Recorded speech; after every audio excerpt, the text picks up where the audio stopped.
Mamma mia!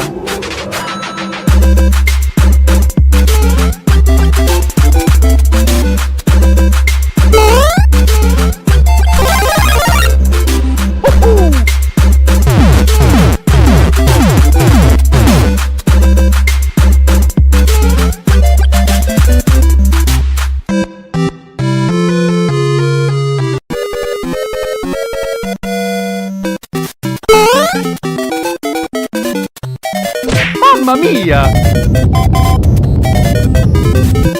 Huh?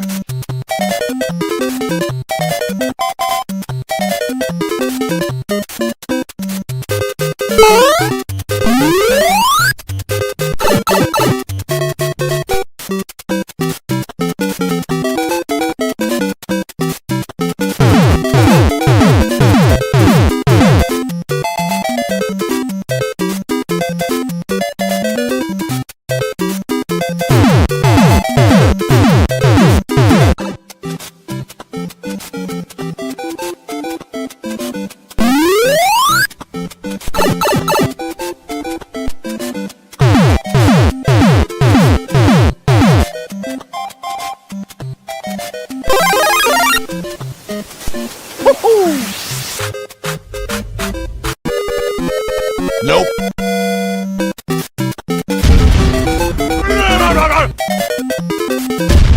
Nope.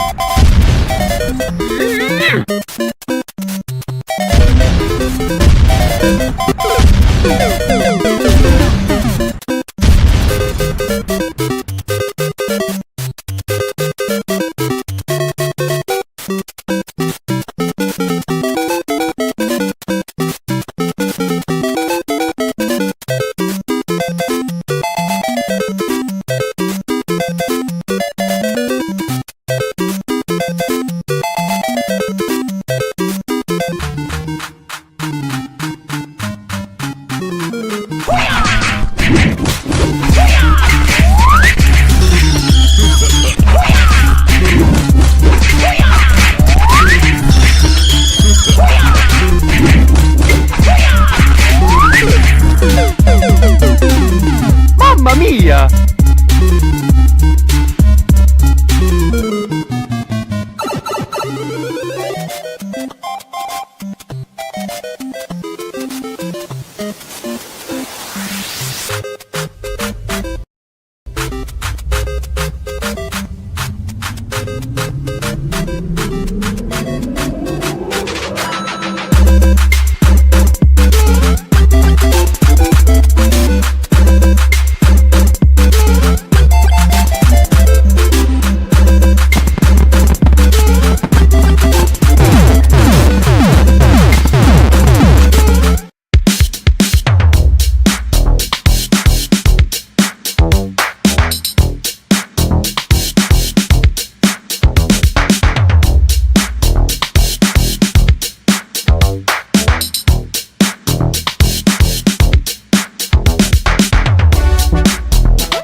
This is Jason from Retro Gaming Asylum.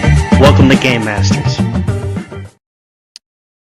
All right, guys, we're here with episode number 26 of the Game Masters, but unfortunately, yes, finally I was able to do it. Finally got rid of her. All she did was keep weighing this show down. I mean, the constant pixelation, the constant dropping, the constant... You know what I mean, Brandy? Hey! I was like, I can just leave. I can go. Well, we did. We got rid of the old school 8-bit gamer aimer. Dial-up. So and now we've got the full blown 1080p Brandy. Yeah, looks awesome. So let us know if I look a little bit She's being vain here, folks. I was so used to retro. I was living in the past with my cheap little webcam, kept blaming it on the internet. Well, we did an internet test. You could do that. There's like these things out there where you could test your internet. And that was working fine. And then I had this box, this amazing Move 4K PTZ camera that you or someone had sent to me. And I didn't know it was that easy. You just literally take it out of the box and there you go. They're like, I can see Brandy's blackheads. I don't see Hey! I don't see any blackheads. So, but all gas, no brakes. What's going on? That's okay. You probably can. But you know what? You know what? One of the things that we wanted to do is we wanted to take this to the next level, and there's some other things that we're in the works for. But I mean, to get you to look like you're here in the year 2025, going on the year 2026. Well, it was much needed. I figured, What about Ian? Ian's here. So Ian, you got to tell us. You were always the one that's sitting there saying Brandy's quality is terrible. She needs a new camera, even though she had it in a box for almost a year. Look at this. Had one, technically. Look at this.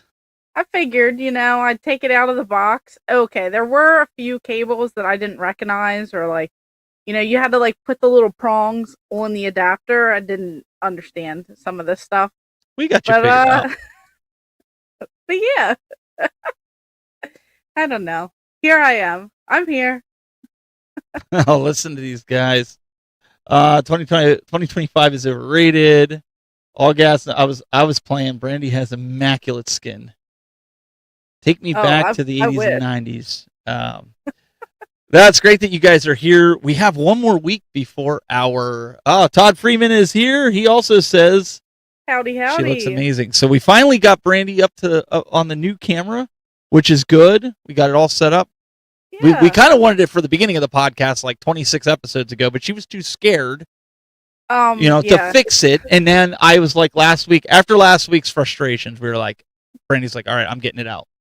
I was like, let me just look in the box. And what did it do? It took you literally 5 minutes to set it up. Yeah, if that. And then we called my wife down. I said, you got to see Brandy's picture now. I'm like, it's night and day difference.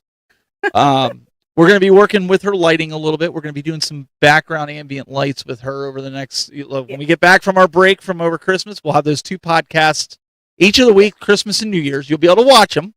Mm-hmm. We won't be physically live for them, but you'll be able to watch them. They'll release at the same time every Wednesday, Christmas week and New Year's week at 8 p.m. Eastern. The video will be on both of our channels. Yeah. The audio podcast will be up. Mm-hmm. And you can watch we did those in person, Brandy, at the Pittsburgh Gaming Expo. Go Pittsburgh! So you ended up driving out to that, and we did those recordings live. We got some interviews on one of them. We had a really good topic with another one. So make sure you guys tune in for that so you won't miss any weeks of us, even though the holidays are coming. Yeah. We do encourage you to spend the time with your families, but watch the podcast too.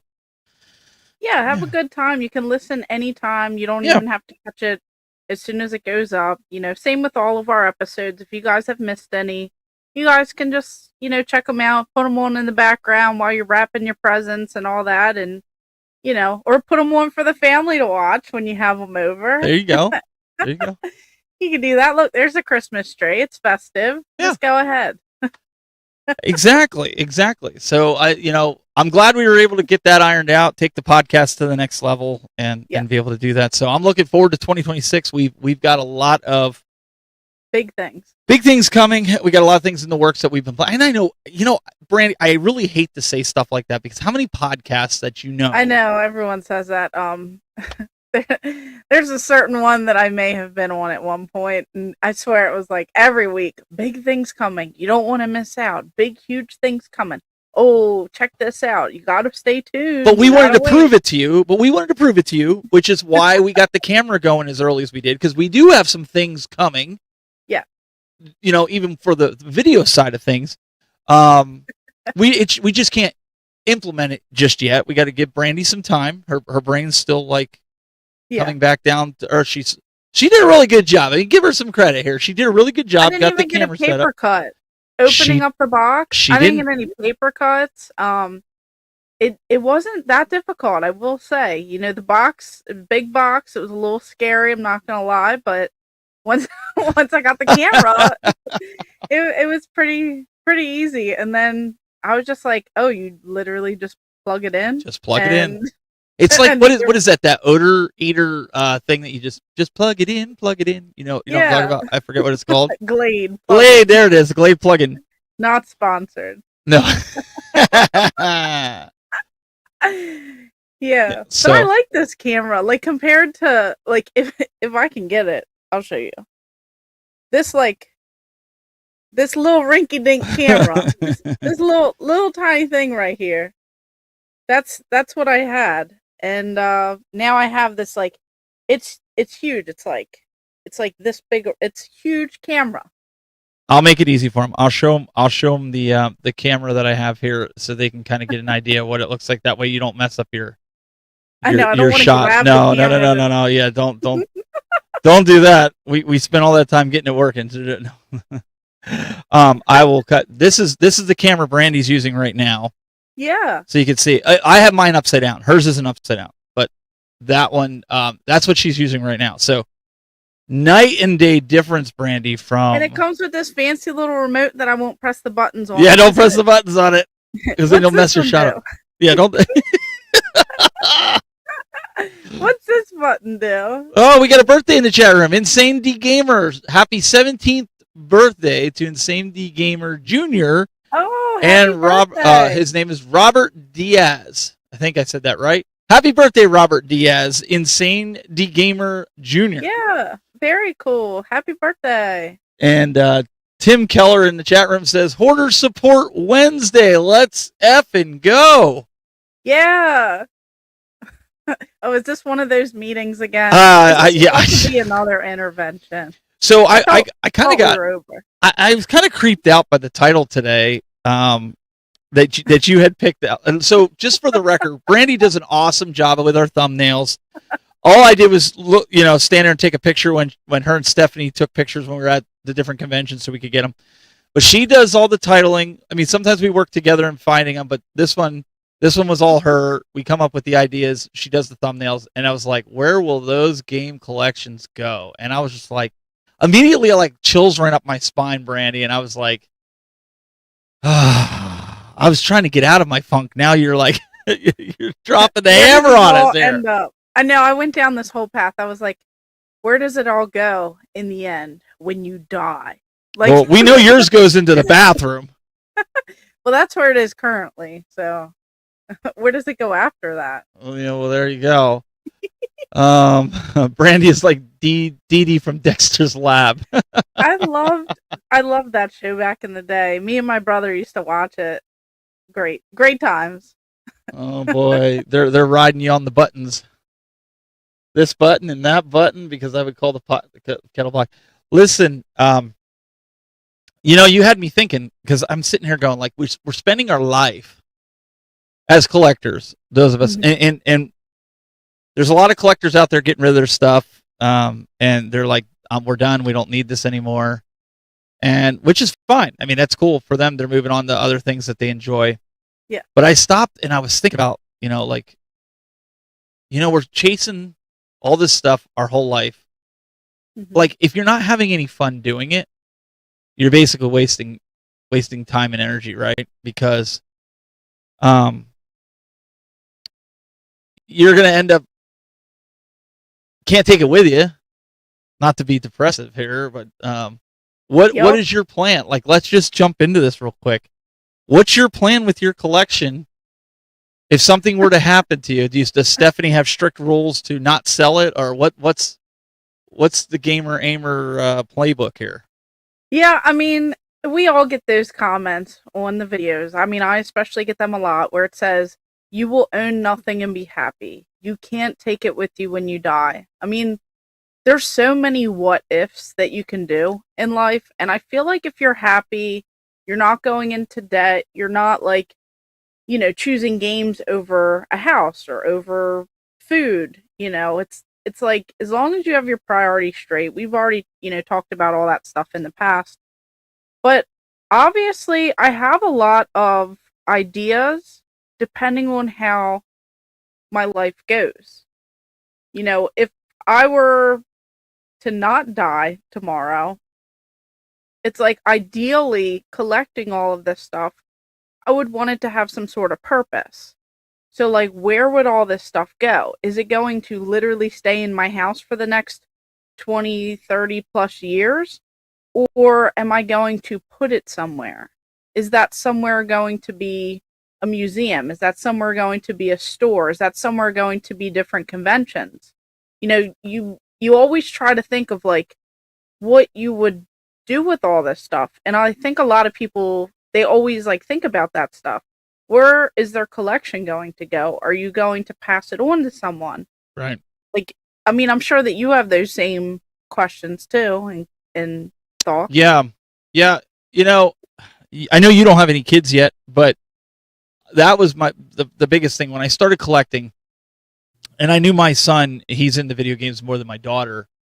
My daughter just is like a casual gamer right now. She plays stuff. And, you know, I pretty much said, you know, I told them they could fight over it. They could split it down the middle before we had Sophia. Now it's split between all three of them. But I don't think any of them.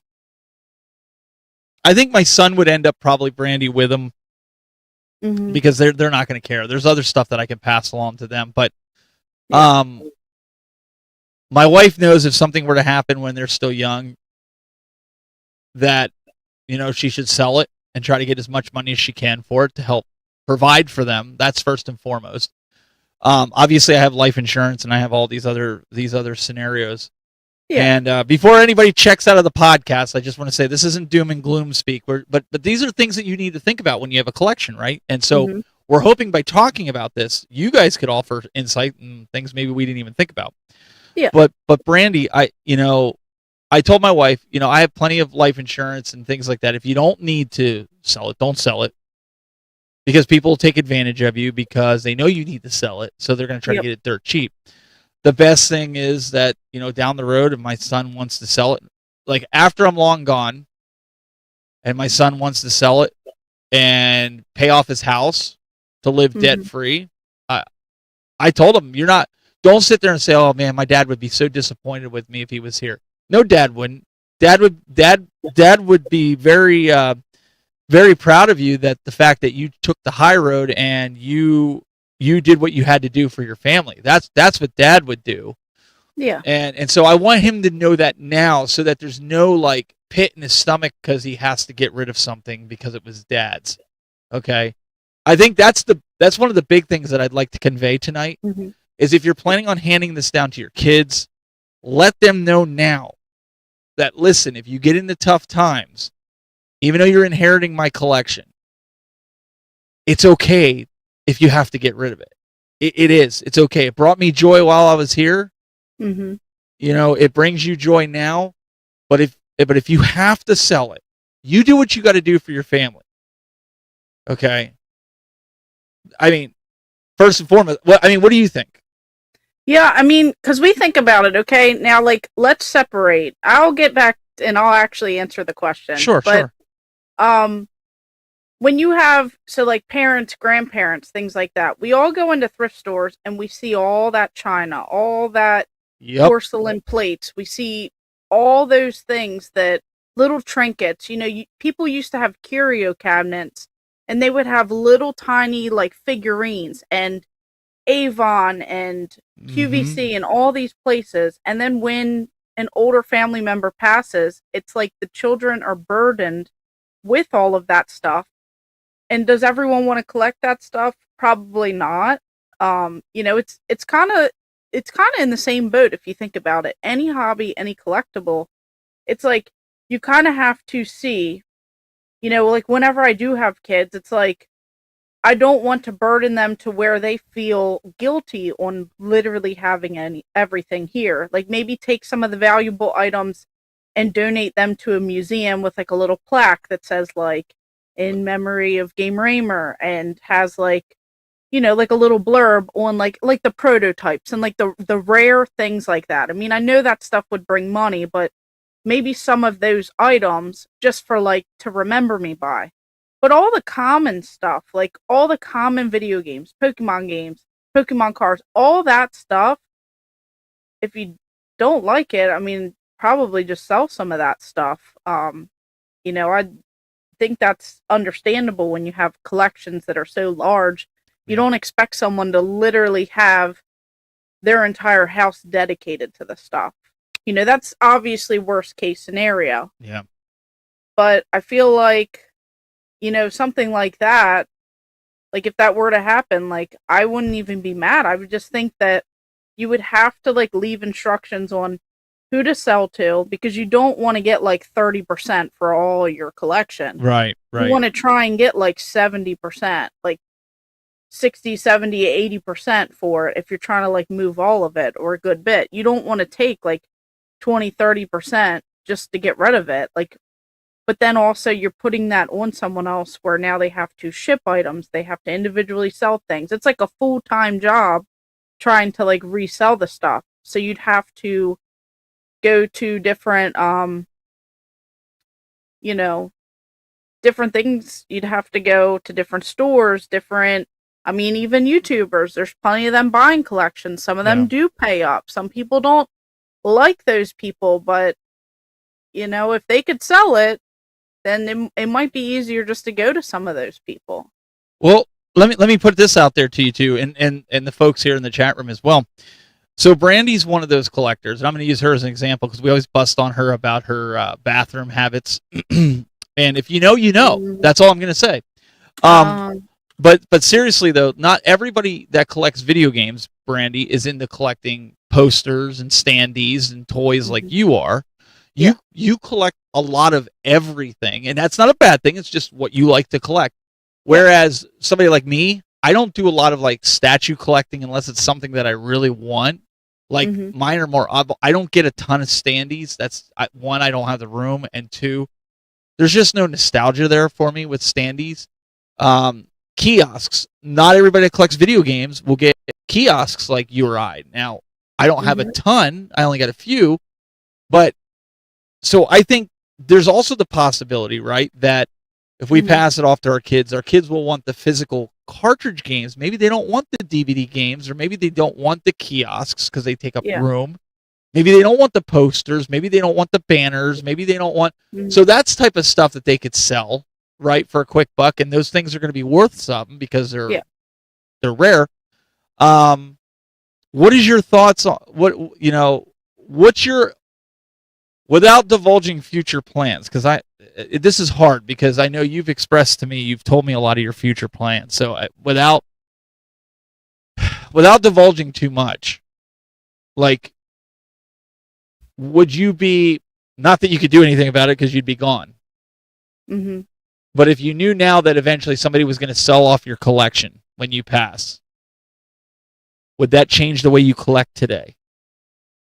No, because I'm gonna live my best life depending on if I have another day or if I have, 50 more years or whatever I got in me. It's like, I'm gonna live life for me, and then eventually, for the family and things like that. But it's just kind of like, that's what I'm gonna do, because in all theory, we do have bigger plans, coming that we keep talking about. Like when we go to these game conventions and stuff. And I would obviously love to have some of my stuff, like what I've done in the past. I went out to like the Southeast Game Exchange, and back when they had Game Jam South, which is now going to be another convention, I brought a bunch of my video game jackets, like the Star Fox jacket for the competition that they had, my Atari 2600. It's a Wizard Video. I have the actual developer, like, employee jacket for Halloween and Texas Chainsaw Massacre. And that's like a rare jacket. That's the only one in existence. And I literally brought all these jackets and t-shirts, and I hosted a panel, and I had like these prototype little action figures, like these SpongeBob ones. So of course, like, I had Patrick, and then SpongeBob, and then Mr. Krabs, but I literally I did like a show and tell, like, where people got to see this stuff. I had Sonic the Hedgehog, like artwork for the actual magazine that they used to have. But I literally pass these around so that people can see and like, hold on to this stuff. I was just passing around rare stuff. People could try on the jackets.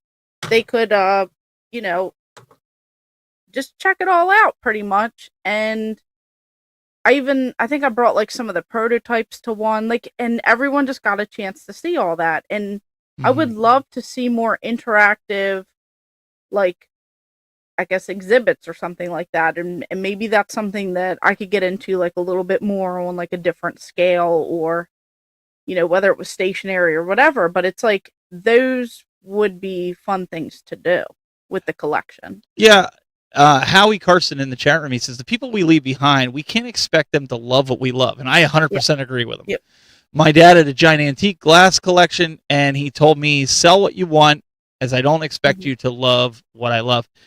That's kind of a good point, because that's what we were going to kind of go into next is just because you love something and just because you have a passion for this doesn't mean your kids or anybody that you're leaving this to is going to have when they reach a certain age, right? Like your kids might, like my kid might want it now, Brandy, but maybe in 10 years he's going to be like, nah, it's just, it's clutter. And so somebody said it here in the chat room earlier where they were saying like, I enjoy collecting. Mm-hmm. That's just how it is. I'm going to enjoy it while I'm alive, and then after I'm gone. And I think that you have to be that way. You can't worry about, well, when I'm gone, what's going to happen to my collection? Because think about it, even with your house, it's your house, but when you're gone, then somebody else is going to live in it. Yep. It's nothing we own ever is ours. Somebody else is going to end up with it, no matter what it is. Yeah, and I mean, think about your spouse. Your spouse, if you die, they can remarry. Yeah. And that's more power to them. You want people to be happy. You don't want them to just be dwelling on. I mean, everyone's different. I understand that. And like, it's always hard when you lose people. Like I lost my sister, and it was like a few years ago. And it's like, things will like never replace those memories or those times or that person. But it's like, also at the same time, you want to be there to remember that stuff. But you can't always dwell in just that one moment or that, that time. Like, you just kind of have to, like, I have some things of my sisters, I have some things of my grandparents, and that's how it is. Did we keep every single little thing? No. Because then at that point, you're just kind of like, you have like this whole like memorial of that person, this shrine, like, you see movies where people like have untouched their whole house because, they constantly see how it looked when that person was there. And if that works for them, that works for them. But, I would think that also having this stuff, if someone did pass and they collected, I would think that maybe it would be hard to see all this video game stuff, because then you constantly are reminded of that person. So I would not expect anyone to like keep all this stuff, but I would maybe think that some things would be donated or like on display somewhere, but like the rarest of the rare, like types that I have where it's like one of 3 that exist, and mine has the cleanest label on it of the original prototype artwork for Sprocket, which is Rocket Robot on Wheels for the N64. Like those items, I don't expect those to be sold. I would hope that would like go somewhere, and maybe we all have to get a little bit better and set it up ahead of time. But also at the same time, if I don't go tomorrow, then it's like maybe I want to put that out somewhere and have people see it. And so it's always a lot to think about. And people do ask us all the time, this idea came from you guys in the chat, but it's just like, you have to think about it, because there are so many people who either sell their entire collection early on, they get out of it, they don't regret it, they sell it. There's some people that have been wanting to do things with their collection for so many years, and now they're getting out of it because it became such a burden. Yeah. And then there's people that take their stuff and they do something with it, whether they open up a store or they have some stuff on display, or they bring it to conventions. I mean, it just depends on you and then where your life takes you. Like, I could see my collection moving.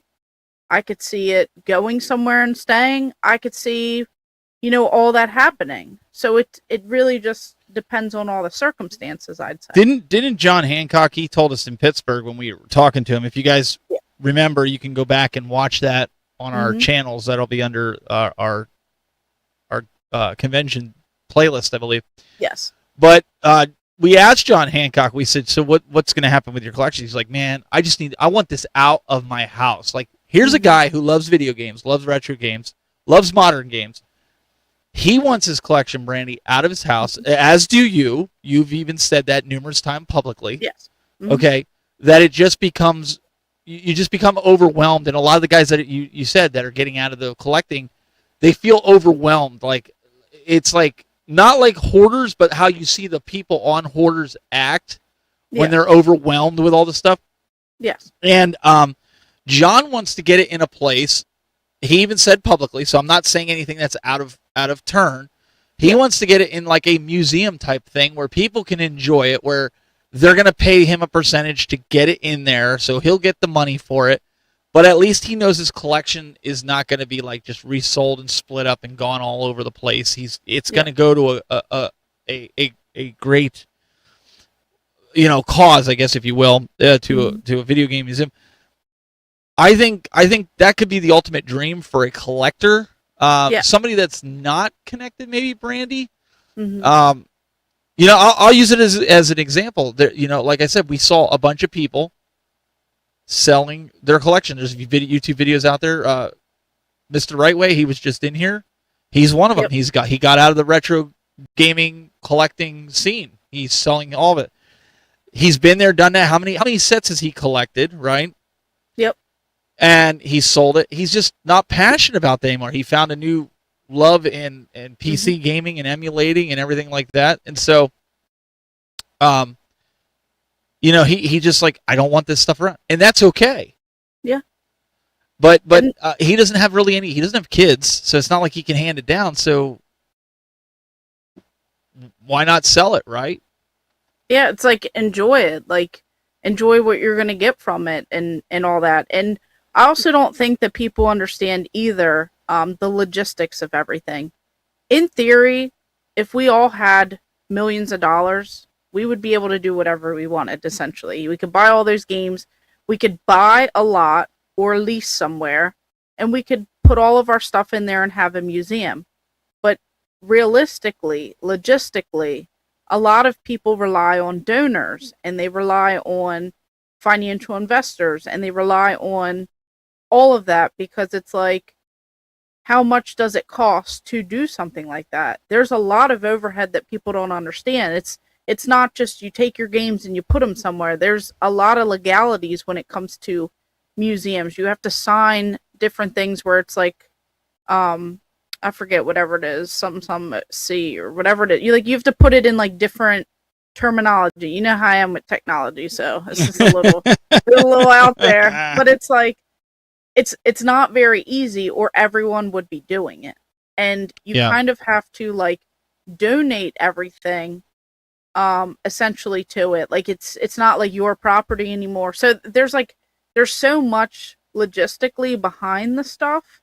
And if it was easy, people would have already done it. And we've seen some people who have talked about this for 10 plus years, and like, things still haven't happened, but it's because of the back end of it. It's not necessarily because they don't want to. It's just because it's pretty hard to go through all this. You have to find a space. You have to make the money, and how many people are going to be paying to come into a museum versus a game store versus an arcade versus a convention. It's like, I'm sure there would be waves, and there might be months where no one stops by around certain holidays, depending on where you're at. And location is everything. You have to think of all that stuff. It's even like with video game conventions. We would all love to go to every single convention every year, but logistics play into it. How much does it cost to get there? How much does it cost for the hotel, for the travel, can you drive? Do you have to fly in? Are there hotels around? Are there airports around? It's like not everyone is made out of money, and then we all know how the economy and stuff is at times, and it's like, can people pay for some of this stuff? And the places that do well have been around for many, many years, or they're like one of the only ones. And realistically, it would be nice to have all of this stuff outside of a house so that you could live in your house. Yeah. And then you can play in the museum, or play in an arcade, or play in a store, or play in a convention. So it's just, like what we see on the screen now. That's what I wanted to bring up with what you're talking about, because this is a local arcade that's near to me. It's about 20 minutes away. It's called Pastimes Arcade. You guys have seen the video on my channel where I've toured this. Rob Burke, who's the biggest pinball collector in the world, not in the state of Ohio, in the world. Yeah. Okay, he has a warehouse full of pinballs that are not even set up. This has over, I think it's 400 pinball machines and like 200 or 300 arcades, I think it is. But there you can see Rob Burke, okay? He runs Pinball Expo every year in Chicago. They take a bunch of these machines out. They have machines going all the way back, Brandy, to when pinball was illegal and it was considered a gambling tool. Yep. I could almost see somebody like you opening up something like this where people could come in and just play your retro gaming collection, where they pay to get in, of course. And if there was some way to make it so people can't steal console games or console controllers, but that would be really cool to have you be able to go in and just play demo games or games, and just here, I'm trying to pull this up here. I thought that was a link. Let me go back to this. I thought there was more pictures here that I could show. But yeah, check it out. Here, let's see if we can view the games. I don't know if he has it up here. No, he doesn't. It takes you to an outside link here. Mm-hmm. But you guys get the picture. You can go to my website or my YouTube channel, and you can see the different things. But I think that would be the best of both worlds, Brandy, where you could go somewhere and really see the collection. We've been to conventions where they have a historian section, right, where they have all the different consoles that you can look at and take pictures and whatever. I think that would be really, really cool if somebody did something like that.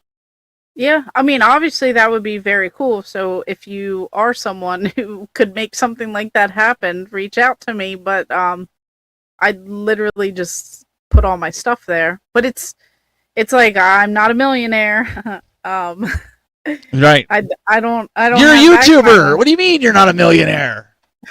Yeah. I'm pretty sure my 25 days of Christmas giveaways are worth more than what I make on YouTube.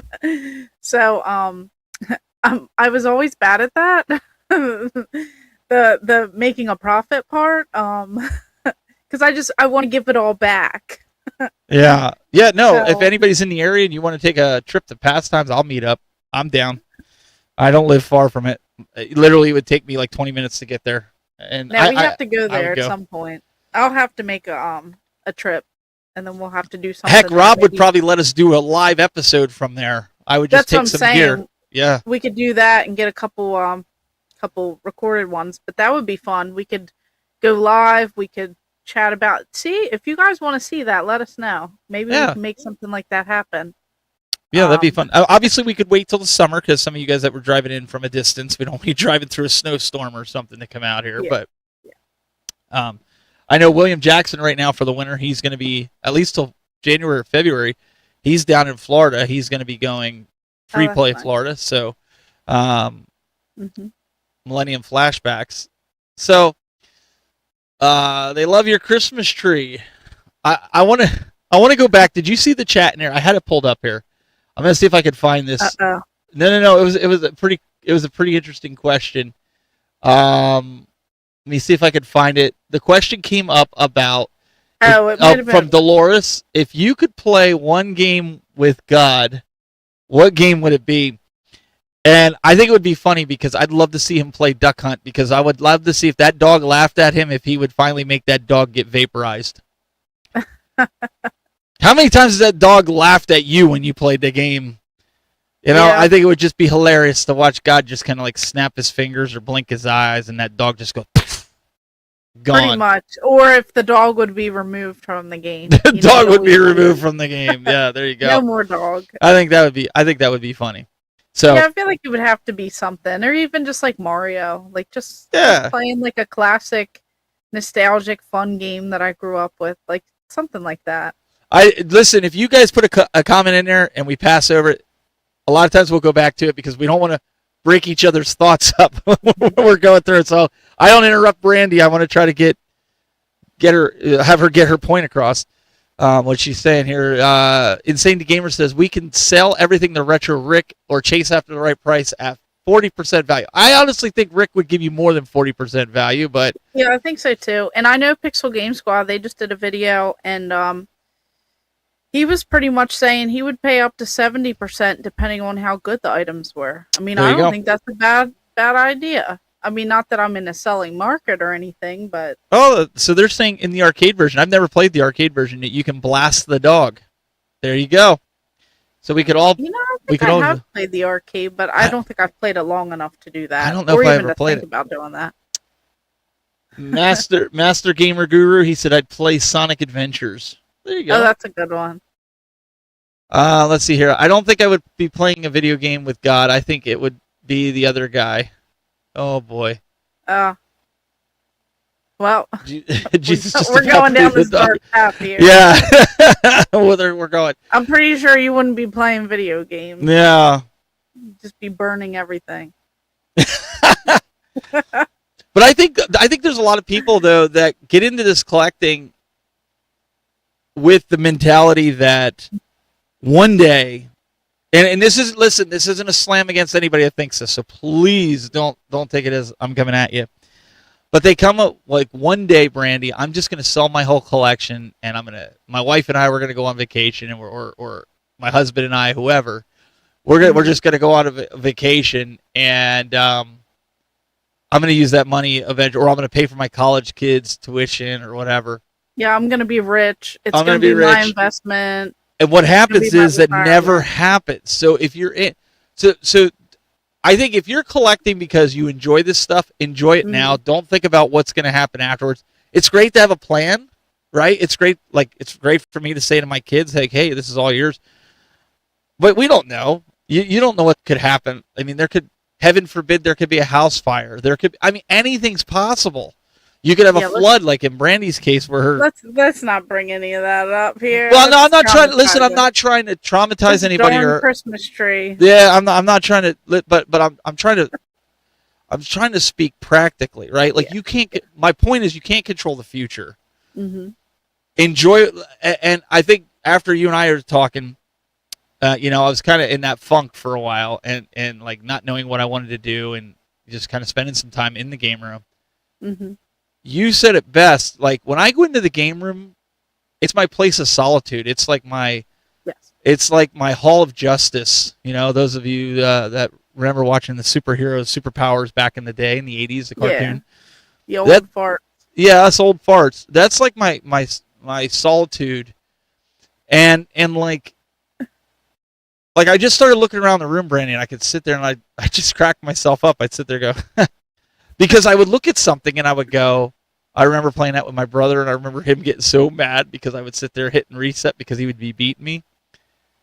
And it kind of helped snap me out of it. It kind of helped me get, like, that's why I have this stuff. It's no other reason. Like, yeah, it's cool if I have some games that are worth some money. Great. It's cool that I have some bloatware or shuffleware. It's cool, Brandy, that I have games that are worth a lot of money. But at the end of the day, if I'm not happy with that stuff, if that stuff doesn't bring me joy, then why the heck do I even have it in my house, right? Yeah, and I feel like, too, a lot of the hype was around the time of the pandemic. So if you were in it for money, that would have been your prime opportunity. Like, if I was truly in it for the money, I should have sold a lot of stuff then, because there were times I got offered like $8,000, and now that same item is worth like $3,000 to $5,000. Like, it's kind of taken a hit, and I could have bought it again at a cheaper price and still profited. But like, I wasn't even thinking about it for the money standpoint. You know, how many people went out there Pokemon stuff? It would have been like the time to collect early on and then, sell it. And then if we all knew, we would all had stadium events sealed and Right. kept it all these years. And but it still wouldn't be worth anything because everybody would have it.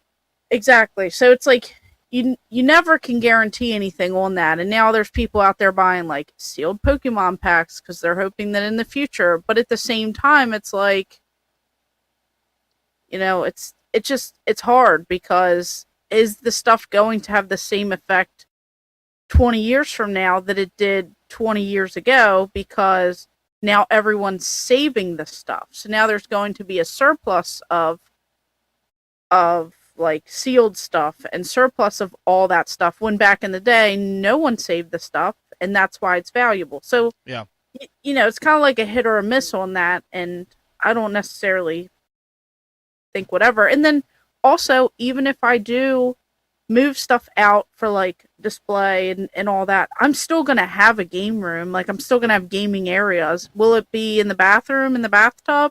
probably. Yeah, probably, I guess.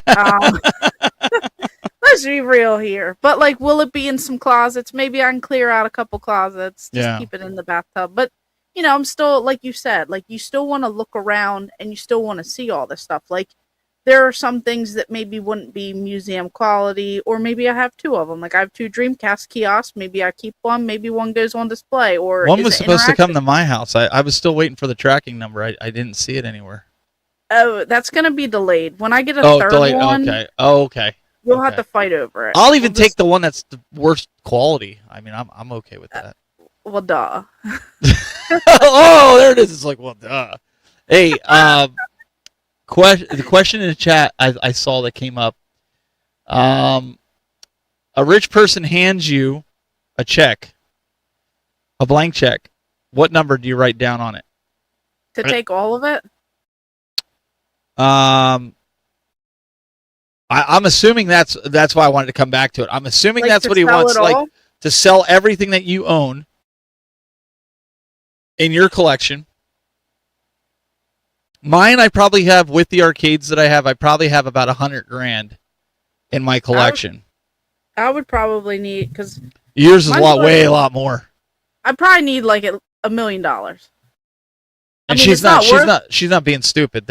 It's not worth $1 million. I mean, it could be worth like half, but it's like, because like if I just start throwing things out, it's like the Sega Saturn kiosk is like $7,500. The Dreamcast kiosk is like $3,500. Shiny N64. Shiny N64. What is that? $20,000? Oh yeah, that one. There's only 10 of them in the world. There's only 10 in the world. Yeah, with all the controllers, those, and then plus the N64s. I have the worldwide set. So it's like there would be at least like another $20,000 or something there with the controller, the multiple controllers, the controller variants, console variants. The full library is worth over $10,000, and then the cabinet, the KB Toys one, is like $6,500 because it has the TV and all that. The GameCube kiosk is up there too. So it's like I could easily get to $100,000 with just the kiosks and some of the standees and stuff. And then that leaves the rest of the stuff. So I feel like realistically, I mean, like, so $1 million to $1 million. $1 million I feel more comfortable because that is realistic. All my labor and all that. So let me ask you then, before we get back to the chat room here, is $1 million, would that be considered maybe like 60 to 65% of your value of your collection? Well, that's probably more than the collection's worth. That's more than the collection. It's not worth $1 million. It could be, if anything, it could be worth up to like, I don't know. It's like, it's hard to say. Like, Stephanie's taking notes, so make sure you get the exact number, because if something happens to you, because that's what she's going to sell for. Is it like $250,000, or is it close to $500,000? No, you got to be over $250,000, because, like I said, with my app for all the value of my games, I'm at $100,000 with my systems and everything like that. There's no way that you're only $150,000 more than I am. Yeah, I mean, maybe, but I know it's definitely not worth $1 million. But You got to be that's up what there I in would a do. 500 to 750,000, I would think, easily. I don't know. I don't know if it's quite that high. So let's ask Brandy this question then. Do you use an application like CLZ Gamer, which you could I don't. store all your stuff in here and it lets you know exactly, what the value is of your collection and so that's not very responsible as a collector. Well, I just got out of the dial-up ages. Do you see this this camera that we Wait have? a second. The internet had nothing to do with your video picture, as we're showing everybody. If you missed the beginning of the show, she finally, after almost a year, 26 episodes, guys, 26 weeks, that I had sent her a $2,500 camera to use for this podcast. She was too scared to take it out of the box. I was scared. And after last week, she was so frustrated with how her video looked. I said, she started pulling the camera out of the box. I said, all you have to do is plug it in. Take that thing and plug this in, plug that in, do this, do that. She said, okay. Then you get this video. You get this. This is what she was. It took her 5 minutes. And look at, she went from UHD 8-bit standard definition to now high definition, almost 4K. I mean, come on. Yeah, I don't know what happened. You can see my face get red. I don't like this. This is like this is a little too extreme. Okay, let me say. But I'm just saying, I'm like, geez.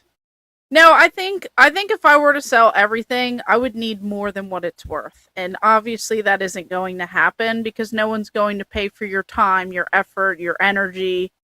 The fact that it's all together. People want to get things for less than retail, and that's kind of how it works. So, let's see here. Somebody else said I'd guess 400 or 500K. I mean that could be more accurate. I feel like that's at least that would be a good start. What app do I use? I use CLZ Gamer. That's what it's called. I pay it's like $10 a year, and it you can access it via an app. You can scan all the barcodes. Do you use a video camcorder? No, we don't use a video camcorders. We use PTZ cameras. What he said. Yes, the camera probably was sitting in the bathroom. They're saying actually she was using it as a footrest underneath her desk. Is really that's honestly what she was doing. It was under the desk. It really was. I'm not kidding you. That's what she had it. She had it under the desk. As I said, she was using it as a footrest. Yeah. No, I don't use the apps because when the apps first came out, they didn't have limited edition consoles. Yeah, you can't put everything in it. You still can't do that. So there wasn't like Fox data. There wasn't the Australian variants, the Japanese. There wasn't all these variants, and then a bunch of games. I had every N64 game, but there wasn't a way to select them all. So I had to individually go in there. And then it was pay now for this. And I was like, now figure it out. So I started writing everything down, handwriting and printing lists that I highlight. And I have pictures and I have the videos of all the stuff on my phone. So that's kind of what I've been using. And then a lot of it's in my head because I see a Sega Saturn kiosk sell for this much. And then I have one. So a lot of it's kind of like that. So now whenever I do move out of this house or the items do leave, I can, as it goes out or comes in, then I'll be able to put it in one of those apps. But right now that would be way too time consuming. So I would need a full team to inventory my entire collection. Probably. If we're talking the toys and stuff too, just the ornaments here on this tree, I have 4 Christmas trees in my house. One is toy and has all of my childhood Disney ornaments on it. And all these, so just here, there's probably over 50 ornaments. And some of these, the vintage wild thornberries, rugrats, some of those are worth a little bit of money too. And then same in the basement where the game room tree is. So one of the Mario ones in the box can go for upwards of $100. So it's so hard to figure out what the extent of everything is because does the same app have, all these weird little things because these are all parts of the collection. Like weird. I mean, this is some cheap crap that I think I got at like Five Below, but it's like in a few years it could be worth more. So I don't know. Yeah, I have all that. I got to address this and Master Games. You missed the beginning of the show where I fired and got rid of the old Brandy, the 8-bit Brandy. She's gone. She ain't coming back. Sorry if you liked her, she's gone. And I think HD Brandy. I think you agreed that she ain't coming back. We're done with her, right? We got rid of her. Yeah. I don't have a footrest anymore, guys, but I do have this lovely camera. So that was the trade-off. I was using the box as like a footrest, a little afraid to open it up. But here I am. So hopefully things look okay and they continue to stay okay. And obviously when the holidays are over, I won't have a Christmas tree up here and the lighting will be a little bit different, but yeah, we're going to be working on that. Yeah, I still think it's a huge improvement from before. I've replayed some of these podcasts and I'm sorry, y'all. It's a little Well, I mean, to be fair, hard. We're going to get into real quick what we're playing this week, but to be fair, this has been something that we weren't sure in the beginning. Well, I was sure. I kept saying change your camera, but I was also going down the road of if we change the camera and it's still bad, then we need the series. And you're like, you were at the point. You and Stephanie was like, you need to get that camera up. She was telling you, and I was telling you. Yeah. But Stephanie was even at the point too, telling you like, look, if you got to get faster internet to make this work, you look like trash. I know. And we would get. We'd have this discussion after the show. It was like, we got to do something. And I know all you guys are coming in here and you're being very cordial about it, but you're like, guys, you got to do something with this. Yeah. And I mean, obviously we knew, but when I had the internet people come out, it's like they weren't going to run the line up the wall of the house and through the ceiling and over the river I improvised and through the woods. They weren't going to do all that. So we did all these extra things I bought and plugins and testing the internet and all this. And then who would have known that it was that little rinky dink camera, I guess, is done. And now this camera is the way to be. I told you that. I didn't believe it. She's like, it was no way.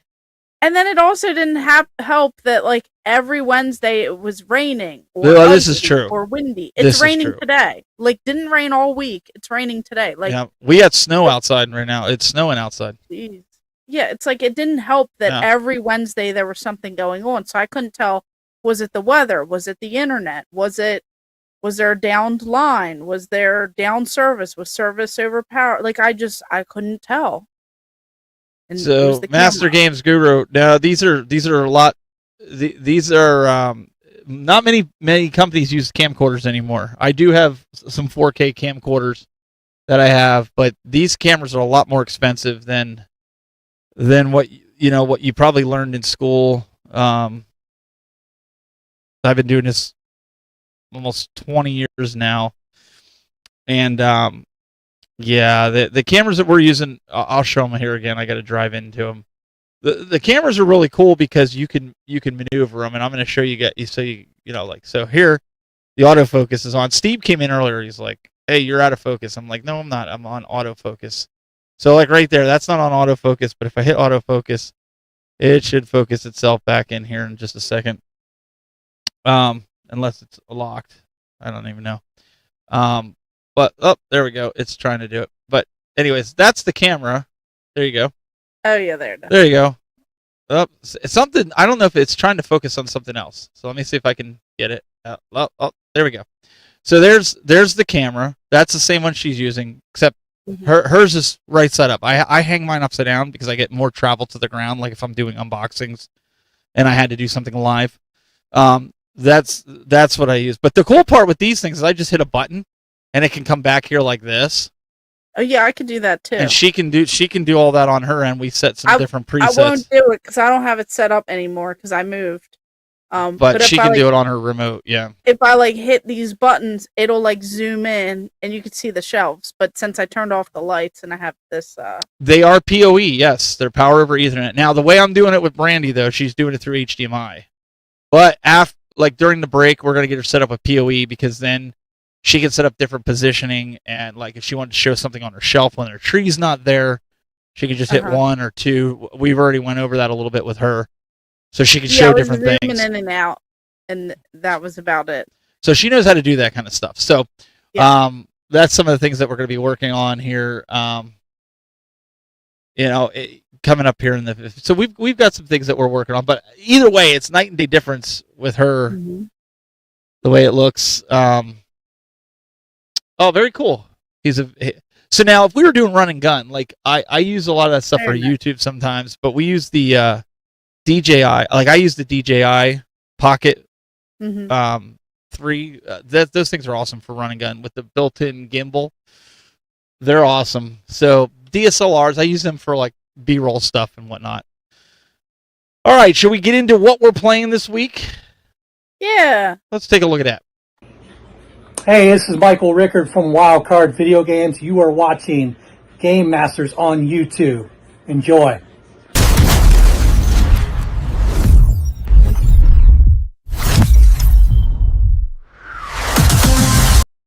All right.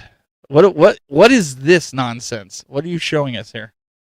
I don't even know. So, no. You don't know?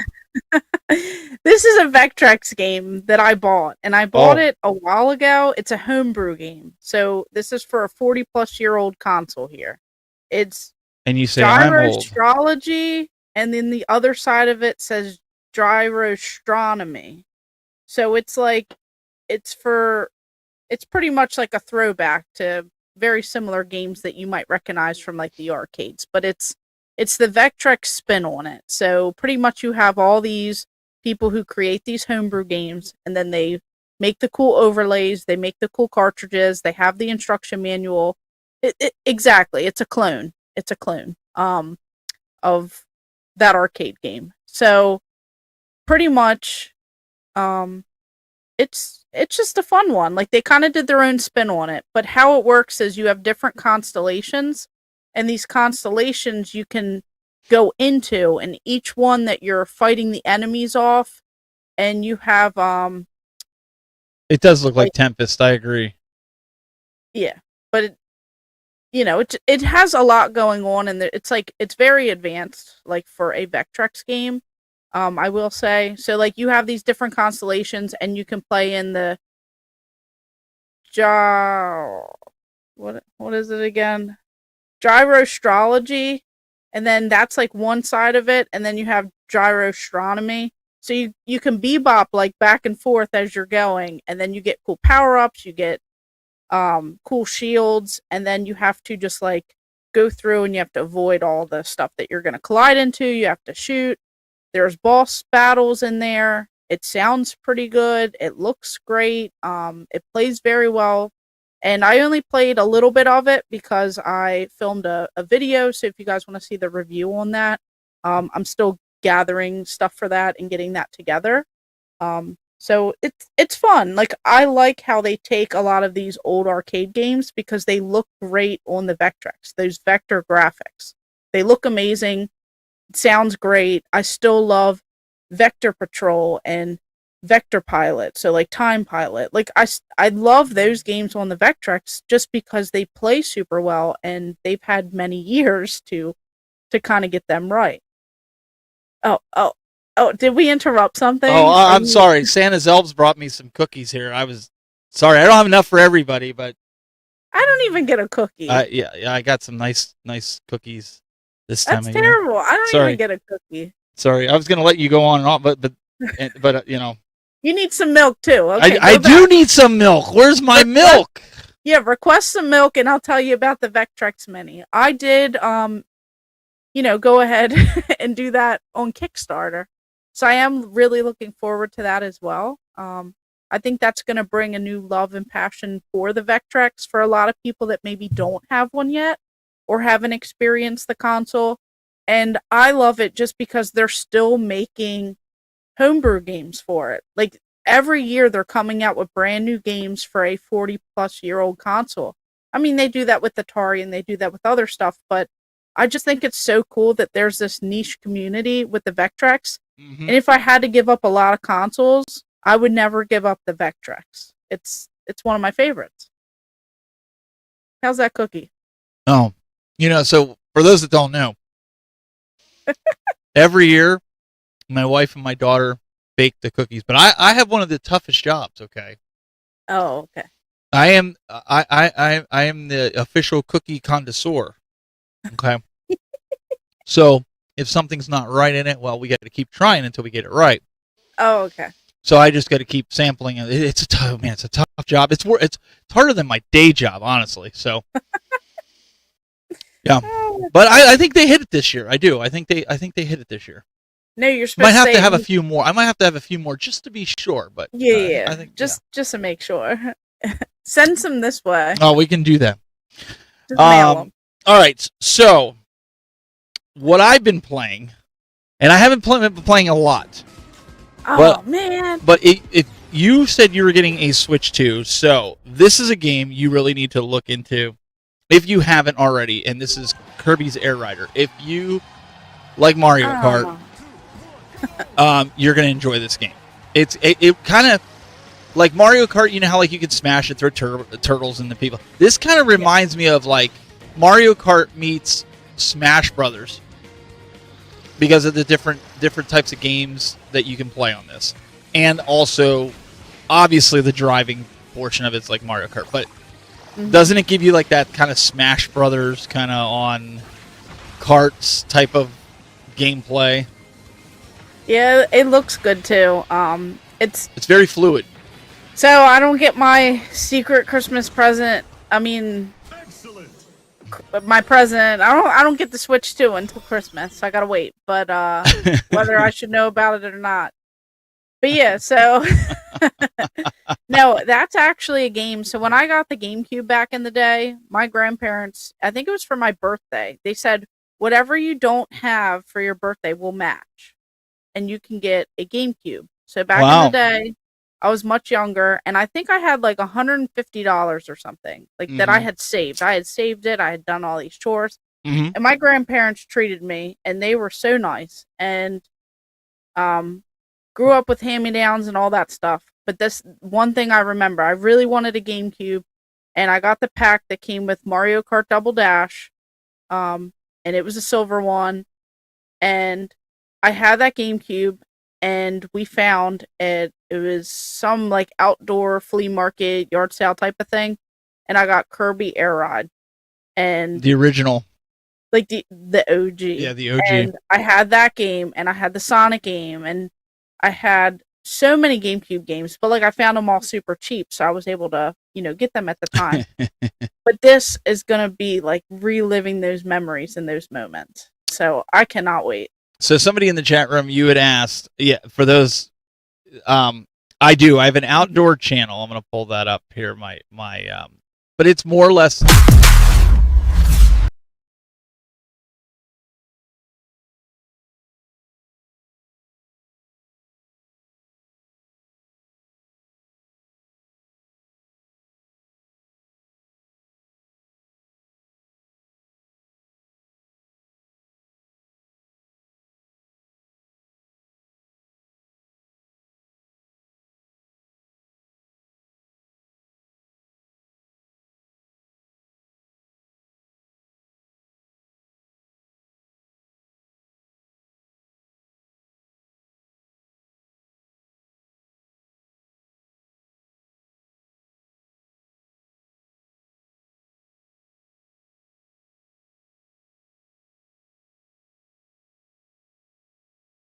My audio's gone.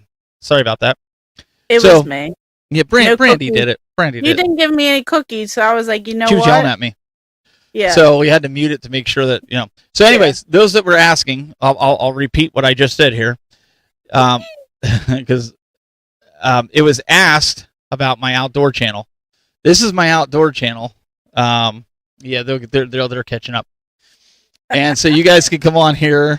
No, audio's back. It's back. See, here they come. There's a little bit of delay. We're catching up. So if you go to noboundariesoutdoors.com, guys, I'm repeating what I said when the audio was out. Blame my old age. Okay. Noboundariesoutdoors.com. You can click on it. I review all different things like coolers, broadheads, ozone technology, or different things like that. Without getting down that road, we have a podcast that we did for a while. The YouTube channel's on here, over here on the right hand side. You can click on it and go subscribe. But like I was telling Brandy, again, this is a passion project. It's just something I do for fun. I have the brand. I have some coolers and stuff with my branding on it that the company made. And but I have my channel. I think has like 340 maybe subscribers, maybe 350. I don't know.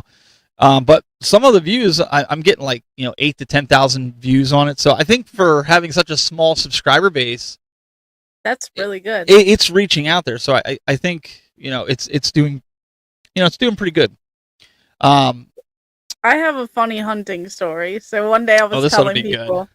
Yeah, I was telling people, I was like, yeah, I gotta go hunting. I'm getting ready to go.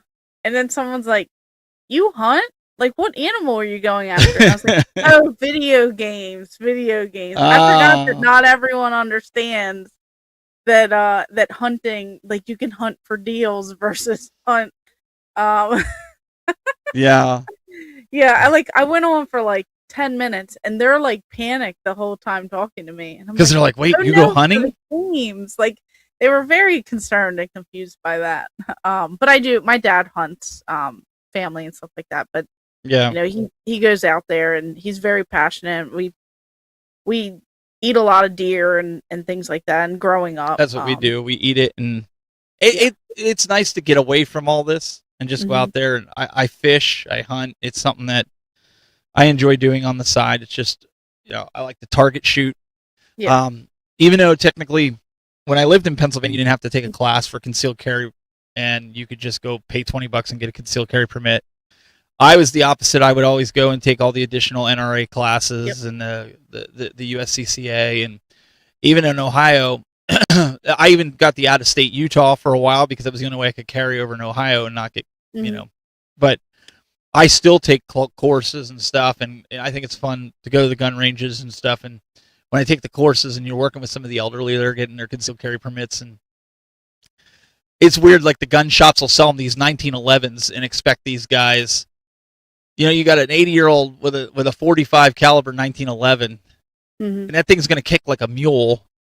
Yeah. And you know what I mean? And so, I end up letting them use my little 9 and my Smith & Wesson. So then they end up taking it back and getting that one. But it's just, I don't know, it's just fun. It's something to do outside of this. Like, I love games. I love all that stuff. But I also like, that's another hobby of mine.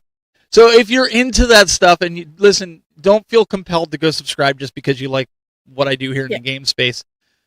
If you like hunting, if you're into it, by all means subscribe to it. But if you're not into it, then you don't have to. I appreciate the support, but you're not going to like the channel if you're not into that stuff. Just being honest with you. So, it's a passion project that I can do. So it's a little fun. So, but yeah, back to what we were talking about with the Kirby Air Riders and your. I think if you can get that if you end up getting the Switch 2 for Christmas. Yeah. I think it's a fun game. That's one, and the Metroid Prime 4. Are you interested in that game? I have to get that one. I don't have that one yet.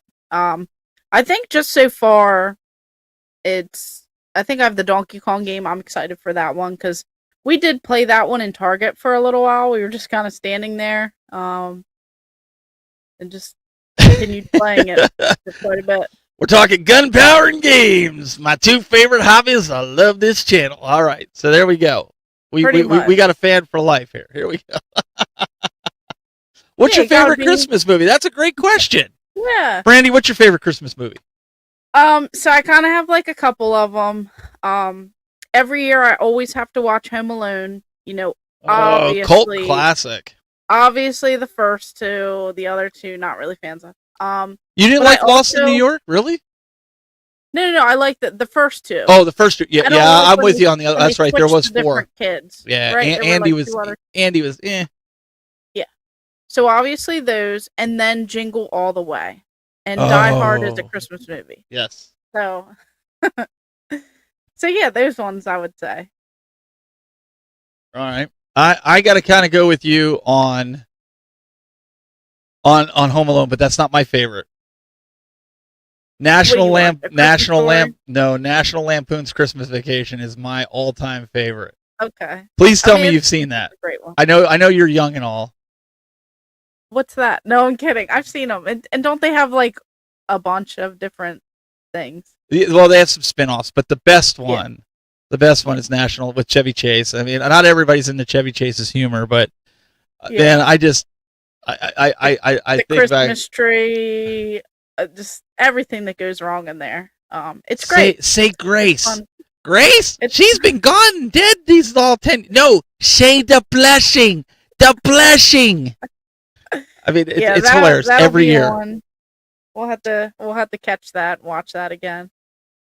There's so many great movies, so many. I forget what the name holiday is. things. I forget what the other one is with Danny DeVito. He has that blonde wife with the two twin blonde girls, and he wants his house to be seen from space. So he puts all these Christmas lights on it. He's feuding with the neighbor across the street.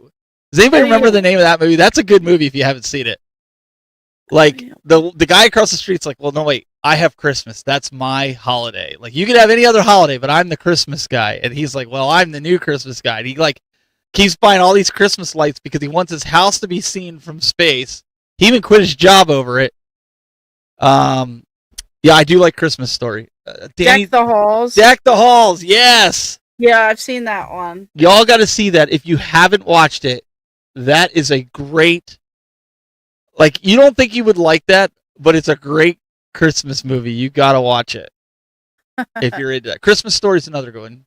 You'll shoot your eye out, kid. Yeah, we watch that. When I go to my parents, my dad cracks up because my dad had red hair growing up. So the bullies, he really he loves that when he's just like, beating up the bullies and then the red hair and then, just all that. My dad just cracks up the whole time. So you know which one? It's quite comical. I watched this year. My wife wasn't too thrilled with it, and I wasn't either.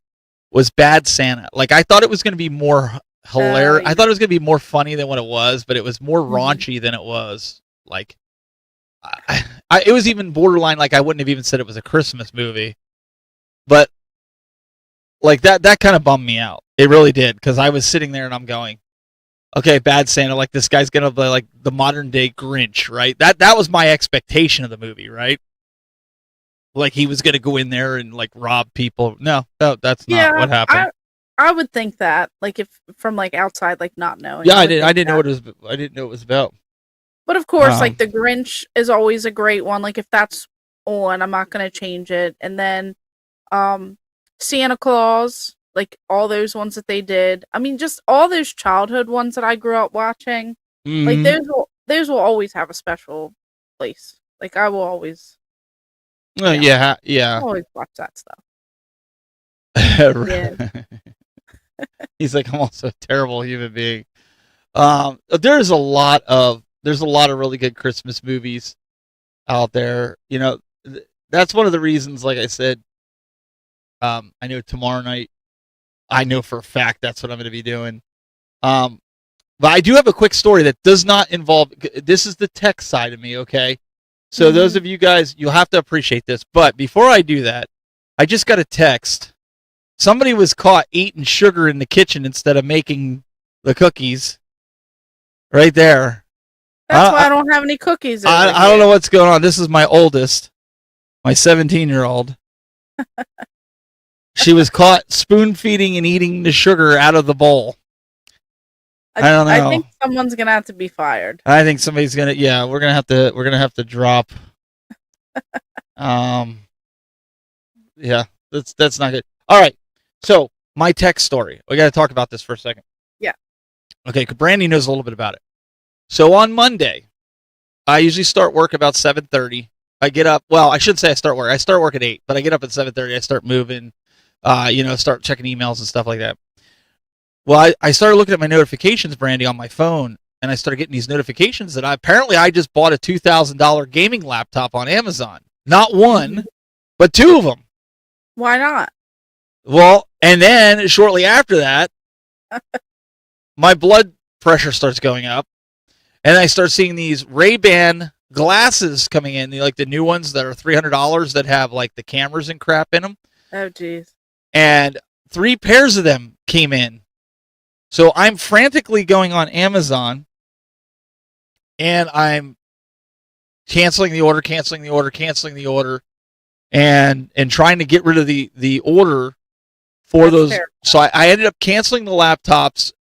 While I was doing that, I'm calling customer support for Amazon, and I'm like, somebody hacked my account. Meanwhile, now you're sitting there going, well, what's the big deal? I have credit cards stored in there. So they got, they're going on a shopping spree, right? And they're sending it to all these locations. Fortunately, I caught it in enough time where I was able to cancel laptops where I didn't get charged. But the glasses, when I was talking to the rep, he's like, it's a different division. He's like, I can't cancel the order.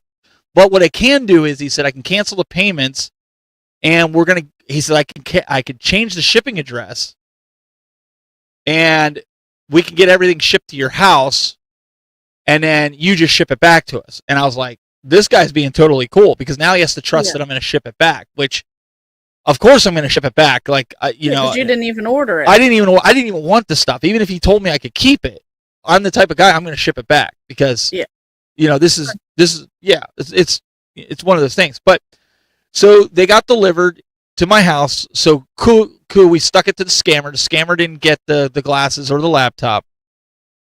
He had me go in and delete all my credit cards out of and my debit card out of Amazon. So that the guy that was doing it was trying to do this payment plan system. I guess you could do that on Amazon, and you could do like 5 months or 6 months payments. So I did have a $59 for each one of those Ray-Ban glasses pending in my account, but because he canceled it, it just fell off after 3 days. So it didn't actually get taken from my account. So I went in, Brandy, and I saw 2-factor authentication wasn't on. And I had turned it off because my daughter wanted access to the Amazon account, when she was using it for stuff. But then she stopped using it, just send me the links, and I've never turned it back on. So this is a lesson to all you guys out there. Please, especially during the holiday season, because they told me this isn't the first time it's happened to the people on Amazon or customers. Change your passwords. Take this as a warning right now when we get off the podcast. Go change your password. Make sure 2-factor authentication is on. Not just the text message where they send you a text message with the numbers. Do the Google Authenticator, because that changes every 7 seconds. Use that. Download Google Authenticator. It's free. It's one extra step you got to do to get into all your different applications. But change your Amazon password, your banking. Do the Google Authenticator if you can do that for the apps that you're in. Save yourself a headache. Listen, I'm not a cybersecurity expert. I've taken a lot of different. I should have known better. I should have checked it, and I told Brandy. Brandy went back and started looking through her stuff too. Because this is like the biggest time of the year when they're trying to do it. Scammers are out there. They try and con you into things. I mean, we all get the texts, we all get the phone calls. No one is going to call you. Your gas and electric, or your water, or your bills, or your people. They're not going to call you and say, please send us gift cards. Please send us this. Please send up. No one is going to accept payment and gift cards and all that. And this is like one of the biggest times of the year where they get people, they send these links, they say, oh, your tracking has been delayed. Please pay us. Yes, this. don't click on it. Or it's stuck in a different country, or it's stuck at imports, or it's stuck at wherever. Don't fall for any of that stuff, and make sure all your stuff is up to date. I don't know much about tech, but I do know enough to turn on 2-factor authentication, and don't turn it off like I did. Yeah, you have to update your passwords, and you have to make them. It can't just be password 123. Like, shh, don't give my password. I know. You got to do a little bit more. So just be mindful out there, especially when it comes to video games, especially with like the Switch too. Like, you never know if someone's going to be scamming out there. I know people that bought PS5s when they were overpriced at one point, and they got them for a little less, and then they get shipped a luggage tag. So like, well, I'll tell you, Brandy, what I did do. I went to Capital One and I applied for another credit card. Yeah. When I get that, right now I don't have any cards in my Amazon. I don't have my debit card in there. So what I'm going to do is put this credit card in there. And then what I'm going to do is if it gets hacked again for whatever reason, now I've got a massive. I even bought a thumb drive. Some of the guys in the chat room that seem like they're into IT, you got to put your fingerprint on it. Remember when Retro Rick got hacked for his YouTube? Yeah. Yep. I got one of those. The thumb drives that you put in, you put your fingerprint on it. Wow. It's another way to secure it. I even had that on, and they still managed to get around it. So it's not foolproof. Yep. My point is, I'm going to take that credit card and put it in there. So anything we buy on Amazon, I do it on the credit card, and then I'm going to immediately pay the credit card within the 24 hours with my debit card, my checking account, and get pay that it cash off. back. That's how you work get cash back, but then also have the security of knowing my bank account is separate from all that. And so if somebody were to hack it, that's the Capital One's money that they're messing with, not my personal finances. So exactly, I'm putting that out to everyone out there. Listen, I was fortunate enough; I could have been in the hole like $5,000 going into Christmas until I got paid. Yes, and fortunately, I didn't go without anything. I was out $0.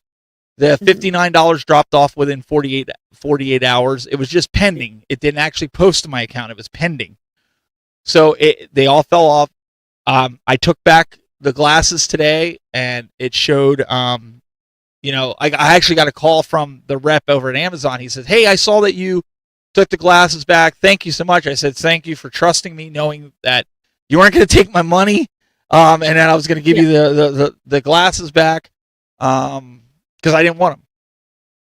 If I would have wanted them, I would have bought them, but I didn't order them. So that's just sad.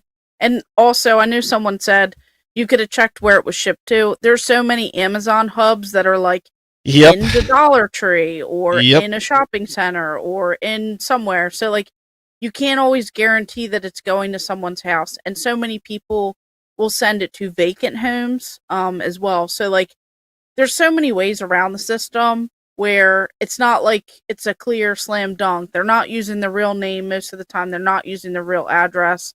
They might not even live in that state. They might have someone picking it up at an Amazon hub or a locker somewhere or whatever they have. So it's so many extra steps, and it's not always solved. It's not always clear cut. And when they get caught, they're not gonna continue going with it if they know they got caught. No, and make sure your bank card has fraud protection on it. Like my bank knows anything over $750 has to be approved by my wife or I. We just do that. Like if we have to go get an appliance, like let's say we had to go buy a refrigerator, we have to call the bank ahead of time. They got 24/7 support. We call them and we're like, "Hey, we're going to go purchase a refrigerator. We need you to lift that, I don't know, daily limit or whatever they put on it." We do that on purpose because like this, the laptops got declined when they tried to pay it because fraud protection shot me a message, said, "Hey, did you authorize this? If yes, we'll release it and then have them run it again." Well, no, I didn't do that. And then I saw it pop up on Amazon. So it's I know it can be a pain in the butt sometimes when you're trying to buy big products, but having that fraud protection, honest to God, saved me, Brandy, from having, a lot of money wiped from my checking account.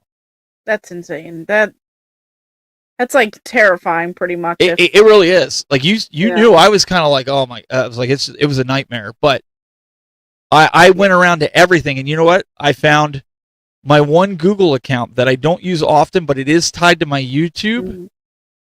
Somehow got hacked at some point because the phone number that was in there is not my phone number, and I changed that out and I changed the password. So, again, guys, use VPN if you can. I had my Netflix get hacked once, and they changed the email, so I had to like somehow change it back from my phone, and then everything was in a different language, and I was like, this obviously wasn't me. Like I didn't do it because I can't even understand what's going on. And they were watching some shows and stuff, and I was like, this is crazy. They literally hacked my Netflix just to watch some TV shows, and then I ended up switching it all back and logging everyone out. But it was such an inconvenience because I had to go through them, rechange the email, and then rechange the password, send it through the phone. It's a lot. It's a lot to do, and then when you get your bank accounts tied in, I mean, it's a nightmare. It's stressful. So it's just another reminder. Me as being a tech guy, it was just kind of like, it was kind of like a wake up call for me to be like, hey, you're a tech guy. You need to pay more attention because you get lazy and you don't change your passwords, and then You get lazy and think, oh, nobody's hacked me ever. I've been pretty good with it. And then you let your guard down and you drop your two-factor authentication. Surprise. And then you get nailed. So that's my story I got for you this week. Brandy, hopefully I'm going to get a video before the end of the year. My goal. I've been really taking... You've been saying that now. I know, but a lot of people were telling me to take a break and relax and enjoy it. And I think for video creation, I think it is going to be better. But I do want to try to get a video or two because my last day of work is next Friday. So you might see an onslaught of videos come out from me over that time period. Perfect. But I'm not going to make excuses. I've been slacking. I just plain out have been slacking. I do have videos that are coming. I did a couple shorts, but I promise I'm going to get some videos because I got stuff that I have to do a video on. Companies are waiting for me to do it, and I appreciate them being very, very understanding. Yes. Burnout is real. So line yourself with people that are positive like this woman right here. That'll keep pushing you, and being there to encourage you and help you get through it. You need people like that. Don't surround yourself with negative people. You'll never get anywhere. Exactly. Just being honest. All right. You just got to keep trying. Keep trying. What do you got for us this week?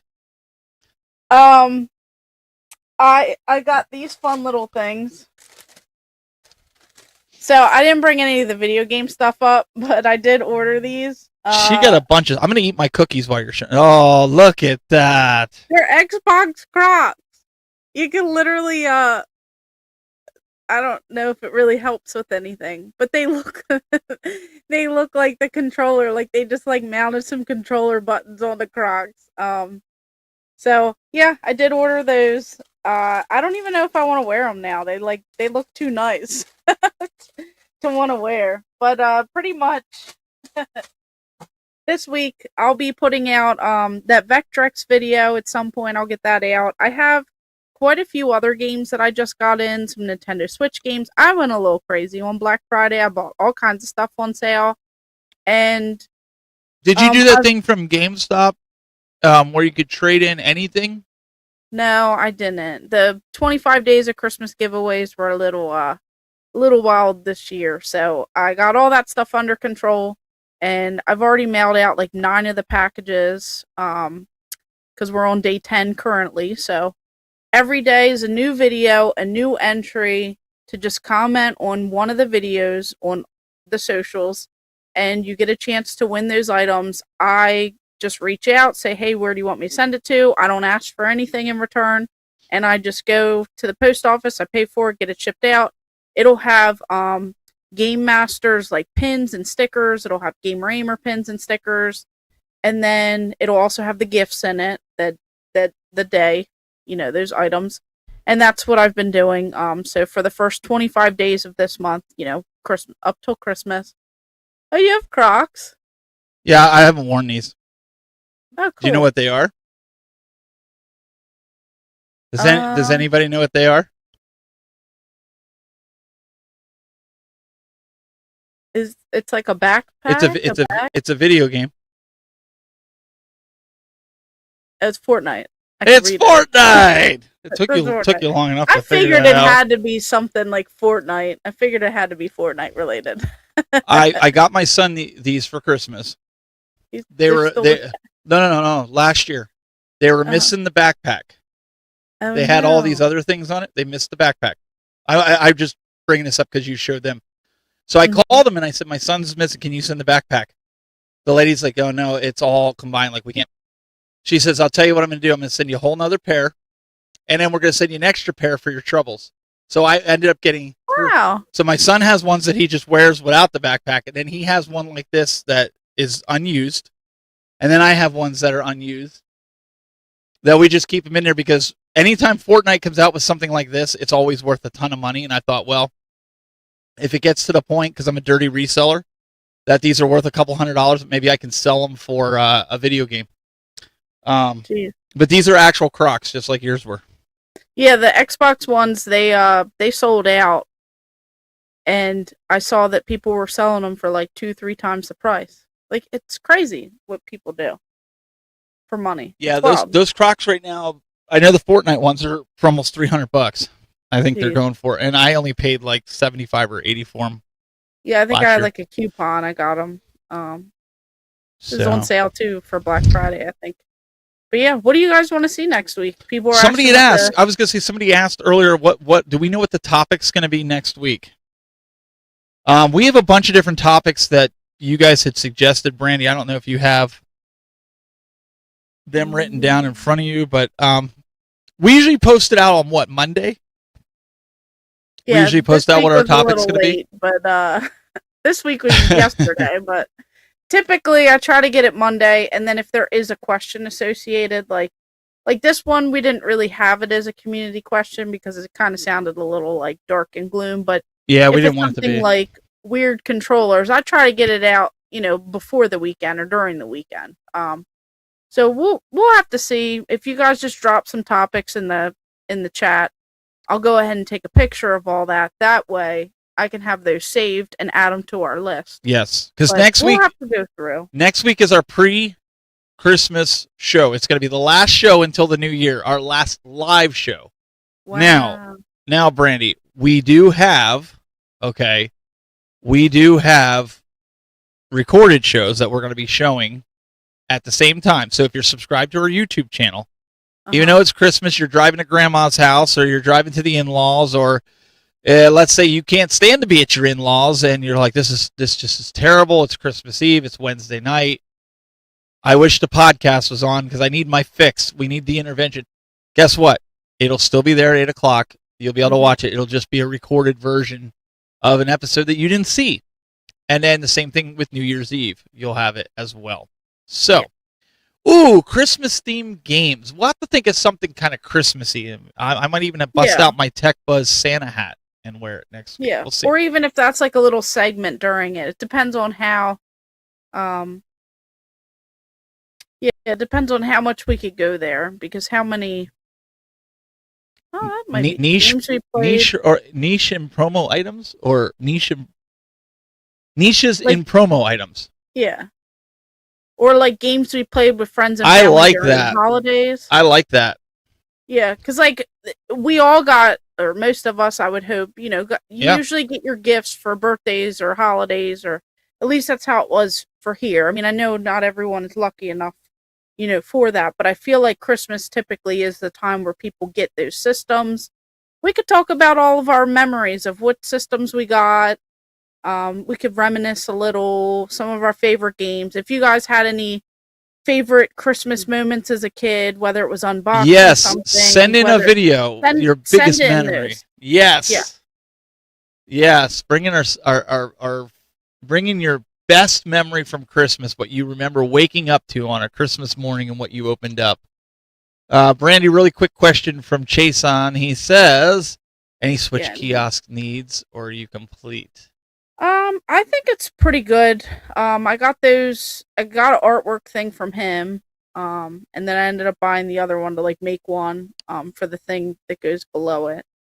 I don't have a tablet, but I don't really need a tablet for it because I have it hooked up to where I could just play the games. Jason, if you found an extra Switch, you can just bring it right over here, the kiosk, because I want one. I've wanted one. When Brandy had the extra one, she wanted it out of there. She was going to sell it to me. I just couldn't get to her house to get it in the short amount of time she needed it out of there. Yeah. Everybody else was lowballing her, but I was like, no, I'll pay for it. It's just that I think it was over winter time too. And I didn't want to drive with it sitting in the back. It was and like getting snow or storms or something. It was something. So I want one. We'll get it all together. So, anyways, guys, I want to encourage anybody out there, if you haven't done this. I know my wife and I, we do this a lot.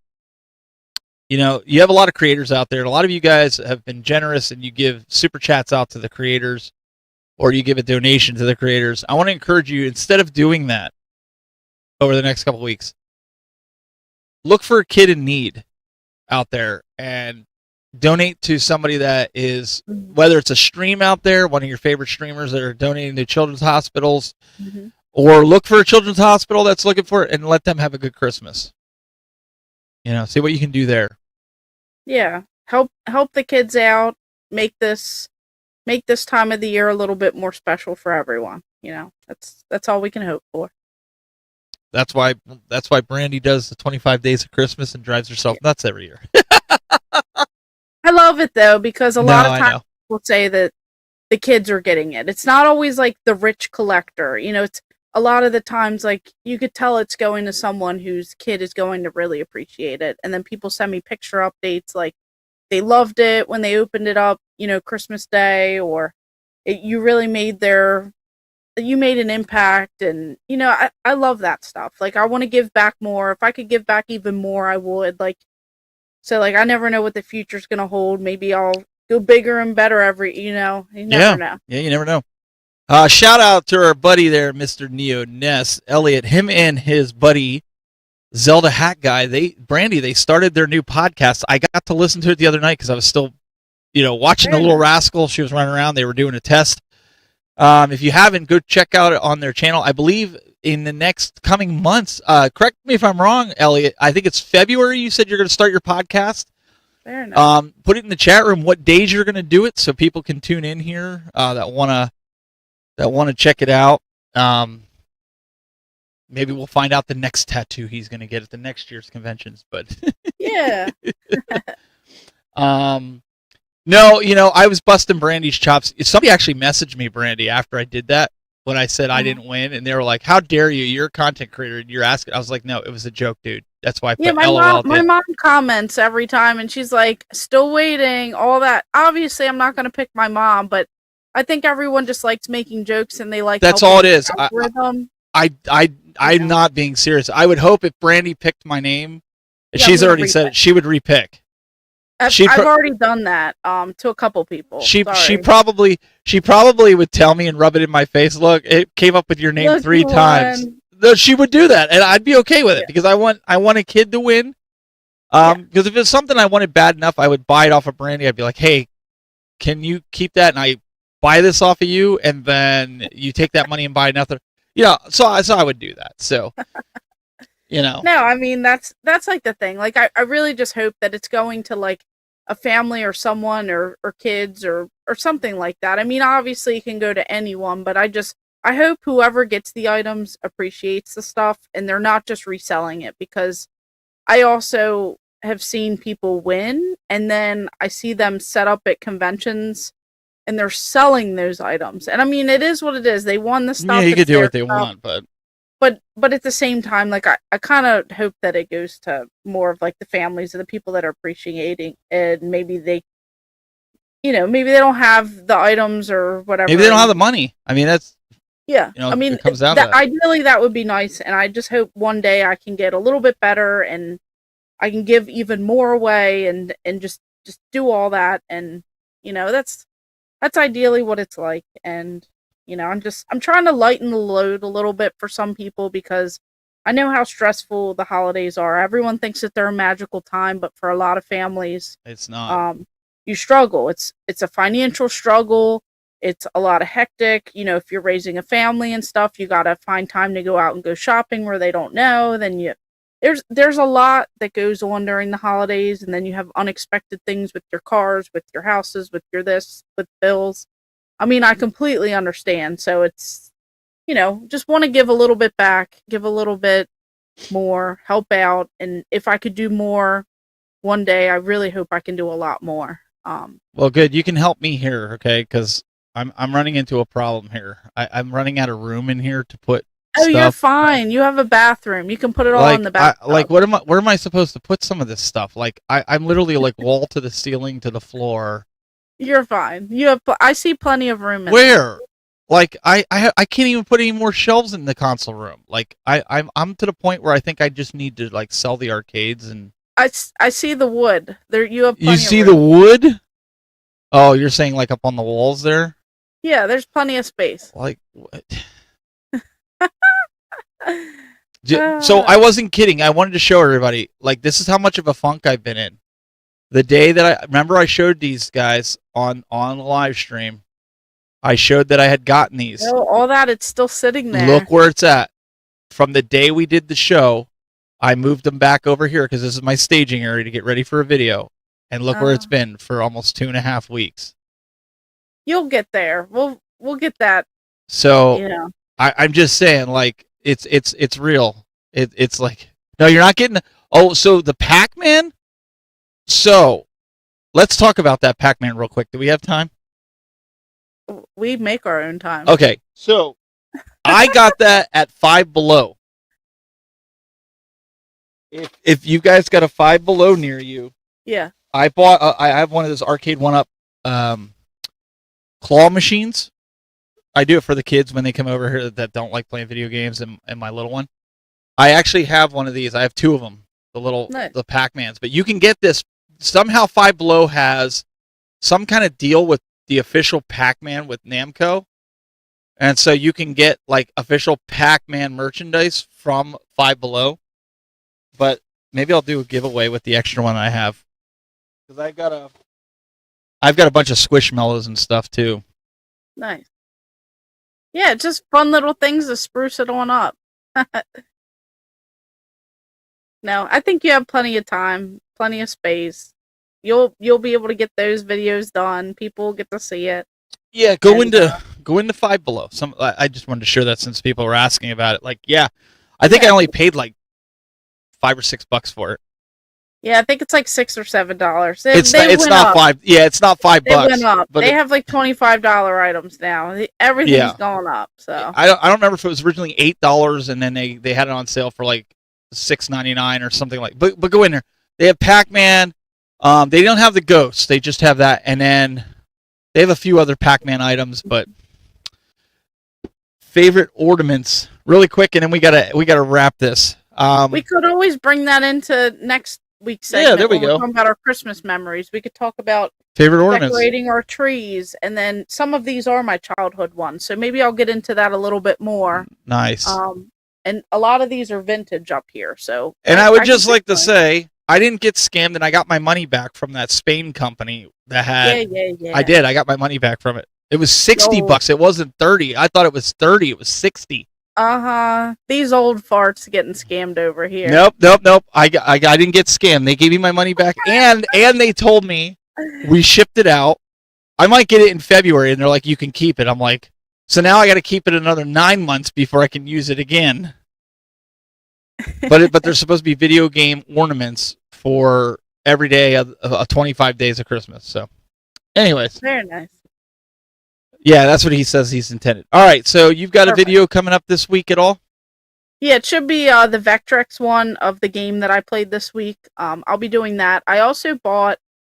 I got a lot of stuff Black Friday, so I'll have some Switch games that you have to check out. I'll have a video on that. Oh, I did get like a deal of a lifetime. I forgot about that. I went to this lady's house and I got all this stuff like boxed Game Boy Color games and stuff for like $25 and I got all kinds of stuff coming. I forgot. I have to get working on some videos too. I am coming at you, and I have a whole table and stuff in the basement. It's terrible. I'll get to it. Well, hopefully we'll get some videos over the time that we're off. Yeah. But either way, we're going to be taking the podcast to the next level. We already got our camera situated. We're going to get some other things situated. I'm not going to sit there and say I'm going to have a video out this week. I'm going to do my best to try to get a video. But no promises. But I appreciate everybody's support and continued support here. I will do some shorts. I'll at least give you those videos because they're easier and I don't have to do a ton of editing. So I can kind of keep you in the loop. But you get this. You get the podcast at least. You know, hey. Yeah, the podcast. Check it out. The podcast I enjoy doing so much. So, guys, we really appreciate it. And if you haven't seen our little Easter eggs at the end of the show, make sure you stick around to the very last video. Yeah, it's fun. There's some fun even after the credits. So we will see you next week for more of the Game Masters for our Christmas Spectacular. We'll see you next week. Have a great week.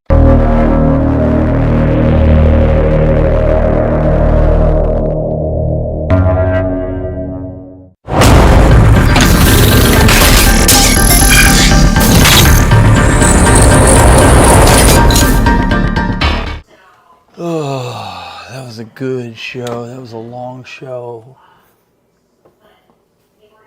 What are you doing here? The show's over. What are you doing? Go away. What are you doing? Do you see this? Look. What are you doing in there? Why are you here? The show is over. Go home. Go away. Get lost. Oh my gosh. Just in our house? Yeah, go away. Wonder how much more I can actually fit into this shower here. I feel like I have plenty of room to go ahead and put more stuff. Wait, why are you guys here? You guys aren't supposed to see this. I'm not doing anything in here. This isn't storage. You guys need to get out of here. Go. Go home. Go. Get out of here. Stop watching. You don't need to see anything in here.